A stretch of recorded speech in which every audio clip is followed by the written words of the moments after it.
Good morning, students. Today I am going to start the strategies for procuring materials of the same chapter, Harappan Civilization. In this part, I am starting from the page number 12, Strategies for Procuring Materials. In this, we will see that for the craft production, कैसे Indus valley civilisation में craft production के दौरान कहाँ कहाँ से चीज़ें लाई जाती थी. बेसिकली यहाँ पे हम लोग देखते हैं कि क्ले जो कि लोकली अवेलेबल थी और स्टोन है, टिम्बर है, मेटल्स हैं, ये सारी चीज़ें हम लोगों को बहुत सारी चीज़ें बाहर से मंगानी पड़ती थी. जैसे बहुत हम लोगों को मिला है कि terracotta toy models of bullock cards, ये सब सजेस्ट करते हैं कि इन सब चीज़ों को इसी तरह का ट्रांसपोर्टिंग सिस्टम था हमारा कि बुलक कार्ड्स को हम लोग यूज़ करते थे ट्रांसपोर्ट करने के लिए, गुड्स को इधर से उधर ले जाने के लिए. और पीपल भी इधर से उधर they could travel from one place to another. फिर हमें रिवराइन रूट्स भी मिलते हैं. रिवराइन यानी कि वाटर रूट भी था ट्रेडिंग पर्पस के लिए जो यूज़ किया जाता था. अब हमें बहुत सारे मटेरियल्स जगह जगह से मंगाने पड़ते थे. जैसे कि हम लोग देख रहे हैं कि लैपिस लाजुली जो है वो शॉर्तुगाई अफ़गानिस्तान से मंगाया जाता था. शेल्स हैं तो ये नागेश्वर, बालाकोट वहाँ से मंगाते थे. ये सारे सेटलमेंट से, इधर के सेटलमेंट से वहाँ से लेकर के आते थे और यहाँ पर उसके लिए बनाया जाता था उससे चीज़ें. कार्नेलियन जो है वो हमें बहरोच गुजरात से मंगाया जाता था. स्टेटाइट साउथ राजस्थान से. कॉपर जो है खेतरी माइंस, अभी भी राजस्थान में खेतरी माइंस से ही कॉपर प्रोवाइडेड है. अभी भी कॉपर वहाँ से मिलता है हमें. और गोल्ड, आज भी जो गोल्ड फील्ड्स हैं भारत की वो साउथ इंडिया से थी और पहले भी साउथ इंडिया से ही प्राप्त किया जाता था चीज़ों को. तो ये हम देख रहे हैं कि मेटल्स जो हैं स्पेशली कॉपर राजस्थान से. और अनदर स्ट्रैटेजी जो थी प्रोक्योर करने की रॉ मटेरियल्स, ये हमने देखा है कि दूर दूर एक्सपेडिशंस के लिए दूर भेजा जाता था कि खेतरी रीजन से कॉपर ले आइए, जाके गोल्ड जाके साउथ इंडिया से ले आइए. और हमें occasional finds of Harappan artifacts मिले हैं, जैसे कि स्टियोटाइट की माइक्रो बीड्स इन्हीं एरिया से मिले हैं. और वो साबित करता है कि ये जो हड़प्पन आर्टिफैक्ट्स जो हमें राजस्थान से मिले या फिर हमें साउथ इंडिया से मिले हैं, तो ये प्रूफ करता है कि यहाँ से हड़प्पन सिविलाइजेशन का ट्रेड था, यहाँ से वहाँ सामान ले जाया जाता था. और एक और एविडेंस मिला है in the Khetri area, that is Rajasthan, for the archaeologist, जिन्होंने, जहाँ से ये एविडेंस हमें मिला है कि कॉपर वहाँ ले जाते थे और हड़प्पन सिविलाइजेशन के सामान फ्रॉम खेतरी माइंस, तो उस एरिया को हम लोगों ने गणेश्वर जोधपुर कल्चर कहा है, जहाँ पे डिस्टिंक्टिव नॉन हड़प्पन पॉटरी, क्योंकि वहाँ पे कॉपर ऑब्जेक्ट्स मिले हैं. तो कॉपर ऑब्जेक्ट्स ये खेतरी माइंस से ही प्रोवाइडेड हुए हैं. और it is possible that inhabitants, जो यहाँ पे रहने वाले लोग थे, वो कॉपर प्रोवाइड करते थे हड़प्पन्स को. देखेंगे कि नेक्स्ट पेज पे कॉन्टैक्ट विद डिस्टेंट लैंड्स. ये कॉन्टैक्ट्स इनके कहाँ कहाँ से इनके ट्रेड कॉन्टैक्ट्स थे. तो सबसे पहले हम लोग देखेंगे कि ओमान से इनके ट्रेड कॉन्टैक्ट थे, क्योंकि वहाँ पे कॉपर ऑब्जेक्ट्स जो हड़प्पन साइट से मिले हैं और कॉपर ऑब्जेक्ट्स जो ओमान से मिले हैं, दोनों में ही निकल जो है, उनके ट्रेसेस ऑफ निकल मिला है. मतलब जो ऑब्जेक्ट्स कॉपर के मिले हैं उसमें निकल को मिक्स करके बनाया गया.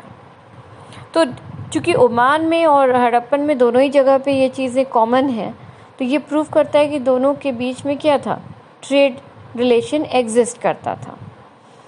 फिर लार्ज हड़प्पन जार जैसे मिला है, उसमें कोटेड था ब्लैक क्ले से. ब्लैक क्ले से कोटेड होने की वजह से ये जो ओमान के साइड से मिले हैं, ओमान में जो और सेटलमेंट से वहाँ से मिला है हमें हड़प्पन जार.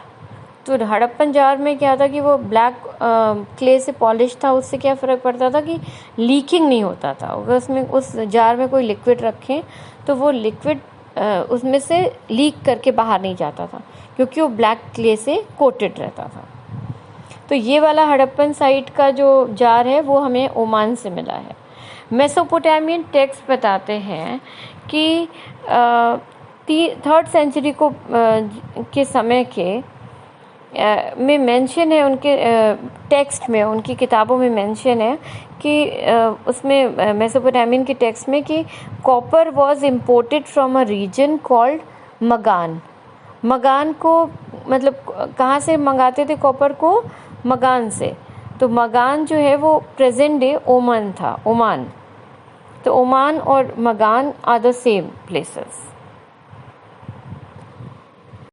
तो कुल मिलाकर हम ये देखते हैं कि जो कॉपर ऑब्जेक्ट्स जितने भी हैं सभी में निकल के ट्रेसेस हैं, और मेसोपोटामिया में ये सारी चीज़ें जो मिली हैं, तो इसका मतलब ओमान से ये लोग मंगाते थे। मगान या Oman are the same places, यहाँ से कॉपर ऑब्जेक्ट्स मंगाए जाते थे। और चूँकि यहाँ हड़प्पन सिविलाइजेशन में और ओमान में दोनों में जो कॉपर के ऑब्जेक्ट्स मिले हैं, दोनों में ट्रेसेस ऑफ निकल मौजूद है। ये साबित करता है कि ओमान और हड़प्पन सिविलाइजेशन के बीच में ट्रेड एग्जिस्ट करता था। नाउ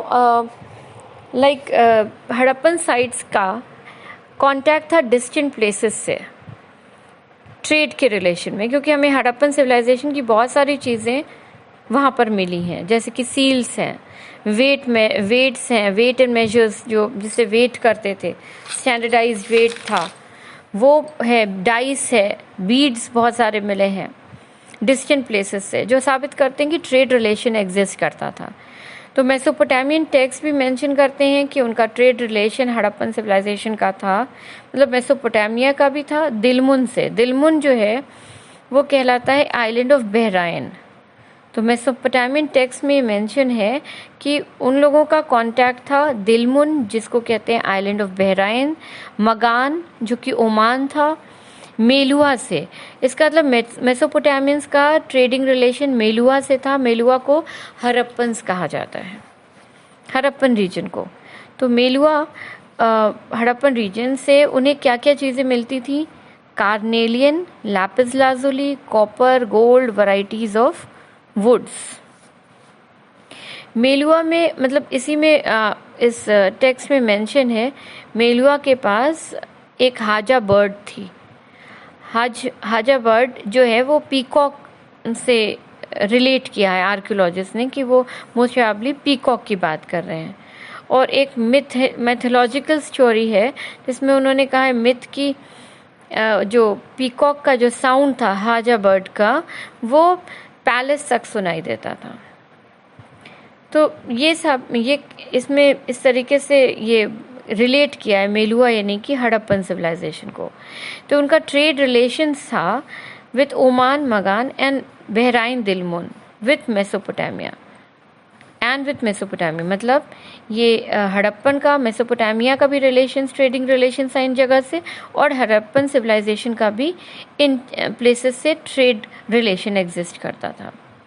मेलुआंस को कहा जाता है, मेलुआज यानी कि हड़प्पन्स को कहा जाता है सी फेरर मतलब कि इसमें सी को क्रॉस करके आए।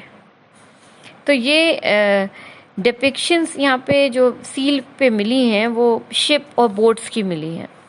ये दिखा रहा है कि सी ट्रेड एग्जिस्ट करता था। अब हम 7th टॉपिक सील, स्क्रिप्ट और वेट्स के बारे में बात करेंगे। तो सील और सीलिंग्स की ये सब जो यूज़ किए जाते थे long distance communication through trade. तो इसमें क्या होता है, अगर गुड को कहीं पर भी एक्सपोर्ट करना हो तो उसे एक बैग में रखते थे, और फिर उसका जो बैग का माउथ है यानी कि जो बैग को बंद करेंगे उसके टॉप साइड से, तो अगर उसका मुंह बंद करना है, mouth of the bag was tied with a rope से, रस्सी से बांधने के बाद, क्योंकि बंद कर रहे हैं बैग को, तो बांधने के बाद फिर उसे गीली क्ले से, वेट क्ले को उसके ऊपर रखते थे और उस पर सील से मोहर लगाते थे, प्रेस करते थे। और अगर हमने किसी और के यहाँ सामान भेजा, एक्सपोर्ट किया, और वो सील देखी जाती थी, अगर वो सील अपनी जगह मौजूद है तब तो इसका मतलब उस सामान को खोल के उसके साथ कुछ बदला या उसे कोई नुकसान नहीं पहुंचाया गया या कि उसमें कुछ और भर दें सामान निकाल के। एक तरह से सील जो है वो मौजूद रहना मतलब सेफ्टी ऑफ द प्रोडक्ट को शो कर रहा है। और सील ये भी बताता था कि ये किसने भेजा है, क्या आइडेंटिटी है सेंडर की। तो वो कुछ उसमें जो बना रहता था उससे पहचान हो जाती थी कि किसने भेजा है। ये सारी चीज़ें ये सील की वजह से पॉसिबल हो पाती थी। फिर हम देखेंगे कि उसमें एनिग्मेटिक जो 7.2 पे है, एन एनिग्मेटिक स्क्रिप्ट। पहली बात तो ये समझ लीजिए, एनिग्मेटिक स्क्रिप्ट का मतलब होता है कि वो स्क्रिप्ट जो डिसाइफर नहीं की जा सकी हो, जिसको कभी पढ़ा ना जा सका हो। तो हड़प्पा में कि जो सील्स हैं उनके पास अक्सर सील्स में जो मोहरें थीं उनके ऊपर अक्सर करके कुछ लिखा रहता था। अब वो राइटिंग पढ़ी नहीं जा सकी है, अनडिसाइफर्ड है, लेकिन उसमें नेम हो सकता है ओनर जिसने भेजा हो उसका नाम हो, उसका कुछ टाइटल हो, वो उसमें मेंशन हो, क्योंकि हमेशा सील में कुछ रिटन रहता था। Some script was written on it. Some scholars were of opinion that even a motive, अगर कोई निशानी जैसे कोई जानवर की कोई मोटिव छोटा सा सिंबल या आइकन बना रहे, तो वो भी उन लोगों के लिए उसका भी मतलब होता था जो पढ़े लिखे नहीं होते थे, वो चित्र को देख के समझ जाते थे। 26 लेटर मिले हैं, 26 letters were found and from the Harappan sites. Script is undeciphered till date. लेकिन इसमें जो है स्क्रिप्ट जो है उनकी, उसमें बहुत सारे साइन बने रहते थे, एक निशान, साइन, सिंबल्स, करीब लगभग 375 से 400 साइंस हैं। साइन का मतलब कुछ ना कुछ सिंबल या साइंस बनाना, पहचान करके एक सिंबल जैसा मतलब सीधे राइटिंग या लेटर्स ही नहीं है, उसमें कुछ शो करते हुए साइन और सिंबल्स हैं। Script was written right to left. इसमें कैसी स्क्रिप्ट है? राइट टू लेफ्ट है। हम लोग अभी कैसे लिखते हैं? लेफ्ट टू राइट, क्योंकि कुछ सील्स ऐसी मिली हैं जिसमें कि राइट साइड में थोड़ी जगह छोड़ के लिखा गया है और लेफ्ट साइड में ज़्यादा क्रैम, मतलब एक दूसरे के ऊपर काफ़ी लेटर्स पास हो गए हैं। तो ये शो करता है कि अगर लेफ्ट टू राइट होता तो लेफ्ट में स्पेस छूटती और राइट की तरफ राइटिंग ज़्यादा रहती। लेकिन यहाँ पे क्या हो रहा है? राइट की तरफ स्पेस छोड़ी है लेकिन लेफ्ट की तरफ ज़्यादा क्लोजनेस है राइट लेटर्स की राइटिंग में। तो ये शो करता है कि इनकी स्क्रिप्ट जो है वो राइट टू लेफ्ट लिखी जाती थी। वैरायटी ऑफ ऑब्जेक्ट्स मिले हैं discovered from which writing was found. अब जैसे सील पे तो मिला ही है, कॉपर टूल्स मिले हैं, उसमें भी लिखा हुआ है। जार है, उसकी जो नेक साइड में रिम्स होते हैं उस पर भी कुछ न कुछ लिखा हुआ है। तो कॉपर टेराकोटा के टैबलेट्स मिले हैं, उस पर भी रिटन है। ज्वेलरी पे लिखा है, बोन रॉड्स पे भी लिखा हुआ है। एंशियंट साइन बोर्ड समझ रहे हैं, जैसे कि रास्ते में रहता है साइन बोर्ड, उस तरह के बोर्ड्स पे भी कुछ ना कुछ राइटिंग है। इवन ये कहा जाता है कि जो पेरिशेबल मटेरियल्स होंगे, खाने पीने के सामान, उन पर भी उनका कुछ ना कुछ मटेरियल रिटन रहता था। इसका मतलब कि ये भी शो कर रहा है कि उस समय कितने ज़्यादा लोग पढ़े लिखे थे, तभी ऐसा संभव है कि लोग पढ़ते होंगे, पढ़ने में सक्षम होंगे। तो उनकी लिटरेसी भी दिखा रहे हैं कि कितना लिटरेसी प्रेवलेंट था उस टाइम में, कितना वाइड स्प्रेड था कि सब लोग पढ़ते होंगे, तभी हर चीज़ पे लिखावट है। फिर 7.3 वेट्स के बारे में पढ़ेंगे अब हम। वेट्स एंड मेजर्स कैसे थे उनके टाइम में। तो वेट्स एंड मेजर्स जो हैं वो स्टोन से बने रहते थे, और जिस स्टोन के वो बनाए जाते थे उसको हम लोग चर्ट कहते हैं, CHERT, चर्ट। वो जनरली जो है वो क्यूब के शेप में थे, क्यूब, और उसमें कोई मार्किंग नहीं होती थी, कोई मार्किंग नहीं मौजूद थी। इसमें हम देखते हैं जो वेट्स हैं वो जो लोअर डिनोमिनेशन वाले थे, मतलब छोटे स्टोन्स जो होते थे, जो छोटे वेट्स के लिए जो यूज़ किए जाते थे, बाट कहते हैं। तो उसमें बाइनरी डिजिट्स में होते, जैसे A1 है, 2 है, 2 का डबल 4 हो गया, 4 का डबल 8 हो गया, 8 का डबल 16 हो गया, 16 का डबल 32 हो गया।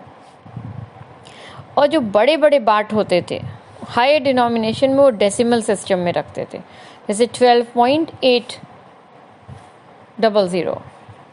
स्मॉलर वेट्स को मेजर यूज़ किया जाता था जनरली ज्वेलरी को मेजर करने के लिए या बीड्स को मेजर करने के लिए। और यहाँ तक कि मेटल स्केल भी है। मेटल स्केल प्लान मतलब तराजू, मेटल स्केल प्लान पैन्स भी थे जो मिले थे यहाँ से, हड़प्पन सिविलाइजेशन से। अब हम एंशिएंट अथॉरिटी के बारे में पढ़ेंगे, जो कि हमारा टॉपिक 8 है।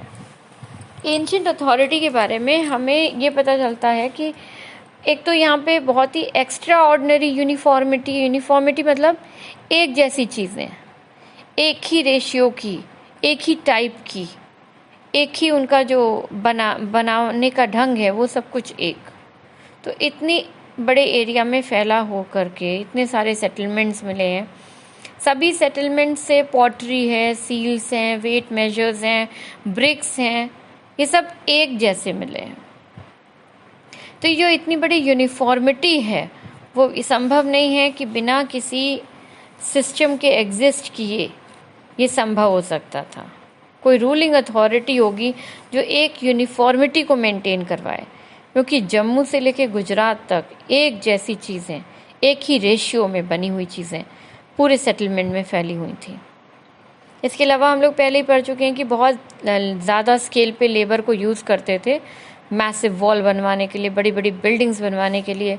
ह्यूज प्लेटफॉर्म के ऊपर ही बनते ही थे सीटाडेल्स।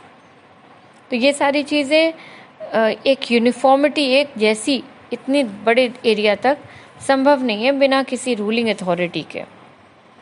अगर हमें यहाँ पे पैलेस और किंग्स के बारे में देखें तो एक बड़ी सी लार्ज बिल्डिंग मिली थी हम लोगों को मोहनजोदाड़ो से, आर्कियोलॉजिस्ट ने डिस्कवर किया, जिसको पैलेस कहा गया। Archaeologist had no spectacular find, मतलब उससे जुड़ी और चीज़ें नहीं मिली, पैलेस से जुड़ी कि खास और बड़ी चीज़ें फाइंडिंग्स में डिस्कवर की हों, ऐसा कुछ नहीं मिला। एक स्टोन स्टैच्यू ज़रूर मिला है, स्टोन स्टैच्यू जो ऑर्नामेंटेड शॉल के साथ है, जिसको हम लोग प्रीस्ट किंग के नाम से जानते हैं।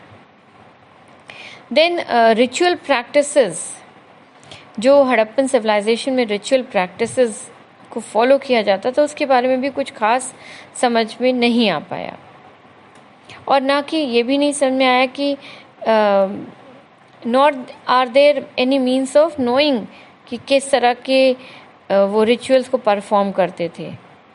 क्या वो रिचुअल्स वाले, जैसे प्रीस्ट किंग कहा है, तो क्या रिचुअल गुरु जो हैं या रिचुअल प्रीस्ट जो हैं वो क्या पॉलिटिकल पावर भी रखते थे अपने हाथ में? इसके बारे में क्लियर कट हमें फाइंडिंग से नहीं पता चलता है। Some archaeologist are of opinion, उनकी ये राय है कि Harappan society had no rulers. Then everyone enjoyed equal status, सभी का एक ही जैसे अधिकार था। There was no single ruler. और कुछ लोग कहते हैं कि Mohenjodaro had a separate ruler, केवल मोहनजोदाड़ो में एक सेपरेट रूलर था। कुछ कहते हैं कि वहाँ पे एक ही सिंगल स्टेट था। सिंगल स्टेट का मतलब कोई ना कोई रूलिंग अथॉरिटी ज़रूर होगी जो पूरे स्टेट को एक जैसा, एक रूपता बना के रखा हुआ है। यूनिफॉर्मिटी बहुत मिली है उसको स्टडी करते हुए कि जिस तरह का प्लान सेटलमेंट था, जिस तरह की standardised ratio of burnt bricks थे, ब्रिक की जो साइज़ थी कितनी परफेक्ट रेशियो में थी। एक सेटलमेंट में नहीं, सभी सेटलमेंट्स में हमें ऐसा ही मिला। क्योंकि जनरली जो सेटलमेंट हुए थे, जिस तरह के सेटलमेंट्स हड़प्पन सिविलाइजेशन के थे, वो लगभग रॉ मटेरियल के सोर्स के करीब थे। तो ऐसा नहीं लगता कि विदाउट रूलिंग सारी की सारी एंटायर कम्युनिटी के लोग सब सारे फैसले खुद ही मिलकर ले लिया करते थे बिना किसी रूलर के। इट इज़ बिट, इतना कॉम्प्लेक्स फैसला वो लोग खुद कर लिए होंगे, ऐसा संभव नहीं हो सकता। Now we are on the 9th topic, end of the civilisation. कैसे इस सभ्यता का अंत हुआ। 1800 BCE तक क्या हुआ कि most of the mature Harappan sites, जितनी भी मैच्योर हड़प्पन साइट्स थी उनको खाली कर दिया गया या अबंडन हो गई। अबंडन का मतलब खाली कर दी गई। और चोलिस्तान जैसे कि एग्जाम्पल है, चोलिस्तान डेजर्ट वाला रीजन 1800 BCE तक खाली कर दिया गया। अब लोग गुजरात की तरफ मूव करने लगे, हरियाणा की तरफ जाने लगे, वेस्टर्न यूपी की तरफ जाने लगे। कुछ साइट्स थी हड़प्पन सिविलाइजेशन की जो 1900 BCE तक वहाँ पे उन लोगों का कंट्रोल रहा। उन्होंने उस एरिया को ऑक्यूपाई करके रखा।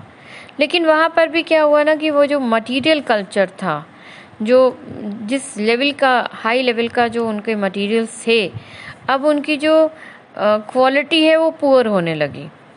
सभी जो इम्पोर्टेंट आर्टिफैक्ट्स थे वो वहाँ से डिसअपियर होने लगे। जैसे वेट्स हैं, सील्स हैं, स्पेशल बीड्स हैं, राइटिंग्स, हर चीज़ पे लिखा हुआ रहना, लॉन्ग डिस्टेंस ट्रेड है या क्राफ्ट स्पेशलाइजेशन है, ये सभी कुछ धीरे धीरे डिसअपियर हो रहा था।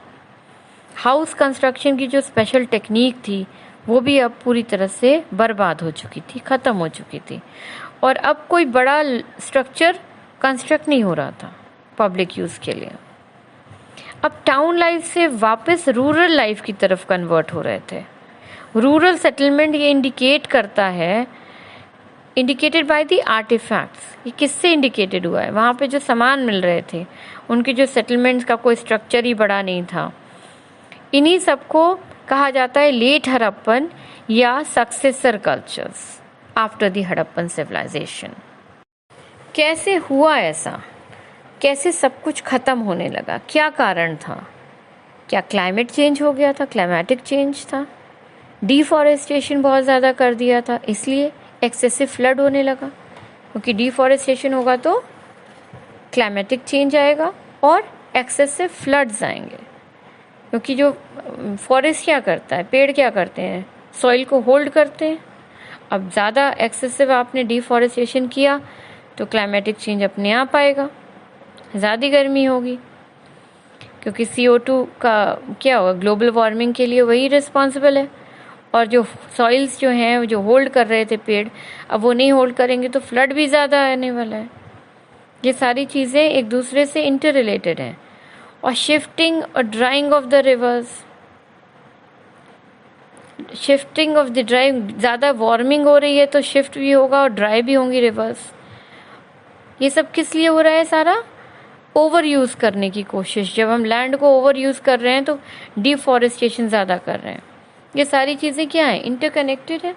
ऐसा हुआ होगा तो these do not actually explain कि पूरा का पूरा सिविलाइजेशन इससे कोलैप्स हो गया। हाँ, कुछ एक साइट्स, कुछ एक सेटलमेंट्स रहे होंगे जिनको छोड़ना पड़ा होगा या अबंडन करना पड़ा होगा, पर पूरा का पूरा एंटायर सिविलाइजेशन इससे कोलैप्स कर जाएगा, ये इसका कोई हमें ये बात भी समझ में नहीं आई, क्योंकि ये एक्सप्लेन नहीं हो पाया। स्ट्रॉन्ग यूनिफाइंग एलिमेंट, हड़प्पन जो है civilisation, Harappan state ruling authority collapse कर गया, ये समझ में आ रहा है कि हो सकता है ये एक रीज़न हो कि एक जो जिसने होल्ड किया हुआ था पूरे एंटायर सिविलाइजेशन की जो ग्रोथ के लिए रिस्पॉन्सिबल, जिसको हम कहते हैं कि एक स्टेट, एक सेंट्रल स्टेट एग्जिस्ट कर रहा होगा जो पूरी यूनिफॉर्मिटी और स्टैंडर्डाइजेशन और uniformity of the artefacts obtained from these sites were same end of same quality. तो ये जो मेंटेन करने जो रूलिंग अथॉरिटी रही होगी वो निश्चित तौर पे कोलैप्स करी होगी, उसका ये इम्पैक्ट समझ में आ रहा है।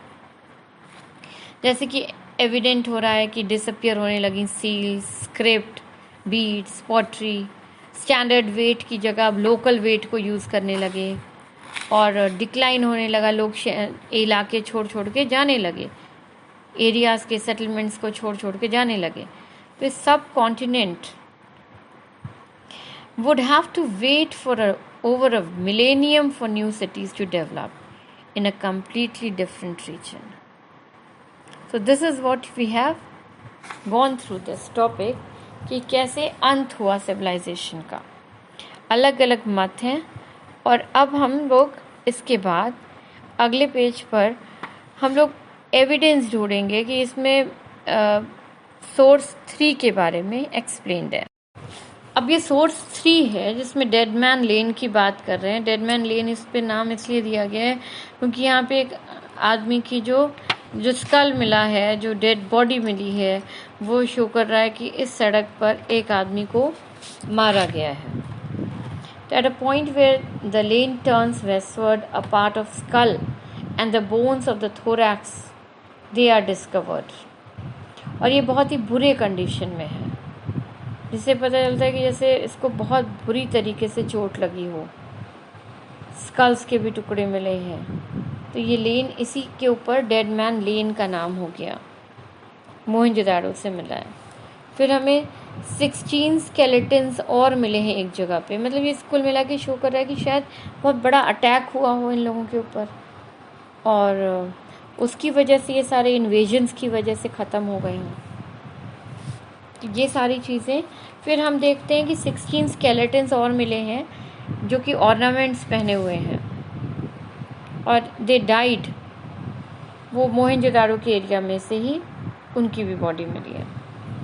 फिर उसके बाद हम देखते हैं 47 में व्हीलर ने, जो कि डायरेक्टर जनरल ऑफ ASI थे 47 में, 1947 में, इन्होंने क्या किया है कि जो सारी जो इन लोगों का जो एंड हुआ है आर्कियोलॉजिकल एविडेंस से प्रोवाइड किया कि ऋग्वेद में भी मेंशन्ड है कि अर्लीस्ट नोन टेक्स्ट है जो हम लोग के हिंदूज़ की ऋग्वेद, उसमें भी मेंशन किया है कि जो पुरंदर हैं, इंद्र वॉर के लॉर्ड, तो इंद्र को पुरंदर के रूप में बोला गया है। और उन्होंने ये क्या किया, फोर्ट डिस्ट्रॉयर के रूप में, कि यानी किलों को बर्बाद किया, किलों को डिस्ट्रॉय कर दिया, उसके डिस्ट्रॉयर के रूप में एक्सप्लेन्ड है।